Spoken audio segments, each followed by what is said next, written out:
কিছু দূর যেতেই তারা দেখতে পায় অরুণ তার ছোট দোকানে বসে আছে। ভাই অরুণ, তুমি কতদিন থেকে দোকান চালাচ্ছ? তা 10 বছর হবে। 10 বছর হয়ে গেল, তবুও দোকানটার কোনো উন্নতি করতে পারলে না কেন বলো তো?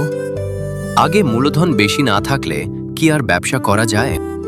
আচ্ছা, তোমাকে যদি এখন কেউ 20,000 টাকা দেয়, তাহলে তুমি নিশ্চয়ই ব্যবসাটার একটা উন্নতি করতে পারবে? নিশ্চয়ই পারবো বাবু। বেশ, আমি তোমাকে 20,000 টাকা দিচ্ছি। মাস 3 পরে আসবো, দেখব তুমি কেমন উন্নতি করেছো। কেমন?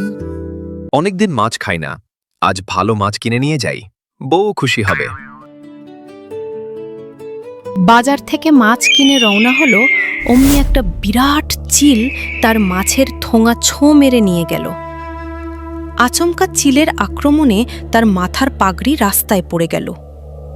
অমনি আরেকটা চিল এসে তার পাগড়িটা রাস্তা থেকে তুলে নিয়ে উড়ে চলে গেল। মাস 3 পরে কথা মতো দীপক আর বিকাশ এসে হাজির হলো অরুণের দোকানে। দোকান দেখে বিকাশ তো অবাক। কি ব্যাপার অরুণ, তুমি তো সেই একই অবস্থার মধ্যে আছো দেখছি। অতগুলো টাকা দিলাম, কি করলে? অরুণ দুঃখ ও সংকোচের সঙ্গে পুরো ঘটনাটা খুলে বলল।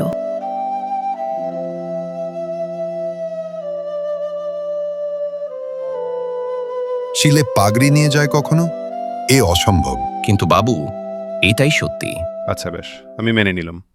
এবার আমি তোমাকে আবার 20,000 টাকা দিলাম। খুব সাবধানে রাখবে আর বুঝে খরচ করবে, কেমন? ঠিক আছে বাবু, তাই হোক। আবার 3 মাস পরে আসবো, তখন জানি তোমার অবস্থা ভালো দেখি চলি। এই গল্পটা এখানেই শেষ নয়, এটা শুধু একটি থ্রিলার। পুরো কাহিনীতে কি হতে চলেছে জানতে চাইলে অবশ্যই সাবস্ক্রাইব করুন স্মার্ট কার্টুন ফ্যাক্টরি ইউটিউব চ্যানেলটি। তাহলে পুরো ভিডিও আপলোড হওয়ার সাথে সাথেই প্রথমে আপনি দেখতে পাবেন। ধন্যবাদ আমাদের ভিডিও দেখার জন্য। আবার দেখা হবে পরের ভিডিওতে।